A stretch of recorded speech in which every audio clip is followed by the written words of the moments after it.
আসসালামু আলাইকুম। আর এইখান রানা আমরাই বাংলাদেশ চ্যানেল থেকে আপনাদের সকলকে সুস্বাগতম।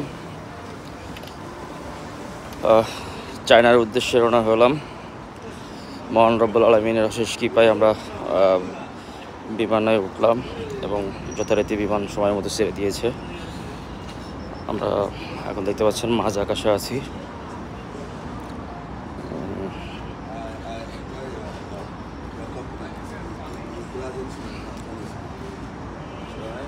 তো বিমানের ভিতরের কিছুক্ষণের মধ্যে আমাদের দেখতে পাচ্ছেন খাবার দিয়েছে। আমরা এসেছি চায়না সাউদার্ন এয়ারলাইন্সে। তো চায়না সাউদার্ন এয়ারলাইন্সের খুবই স্মুথ, ভালো।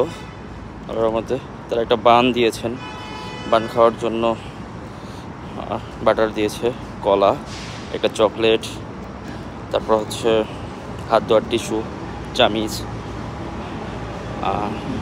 আর চিকেন রাইস বলা চলে, যেটা চিকেন রাইস দিয়েছে। তো খাবার টেস্ট অ্যাজ গুড, মিডিয়াম বলা চলে, খুব আহামরি কিছু না। তো আমরা এমনিতেই খুবই ভারী খাবার খেয়েছিলাম ইউসিবি লাউঞ্জে। তো আমাদের তেমন একটা ক্ষুধা ছিল না, তারপরও এগুলো কী করবো, ক্যারি করবো কীভাবে, তো খেয়ে নিলাম। তো দেখতে দেখতে খাওয়া দাওয়া পর্ব শেষ করে আমরা প্রায় কীভাবে সময় কেটে গেলো জানি না, দীর্ঘ প্রায় 4.5 ঘন্টা। তো সময় শেষ হওয়ার পর আমরা মনে হয় অল্প কিছুক্ষণের মধ্যেই চায়না গঞ্জু ইন্টারন্যাশনাল এয়ারপোর্টে অবতরণ করবে আমাদের বিমান। ইতিমধ্যে একটু বিমান নামার পূর্বে মুহূর্তে আমাদের একটু ঝাঁকানি হয়েছিল। আল্লাহর রহমতে, আল্লাহর অশেষ রহমতে আমরা সেই যাত্রা থেকে বেঁচে গিয়েছি। সবাই দোয়া করবেন, ভালো থাকবেন। চায়নার পরবর্তী আপডেট জানানো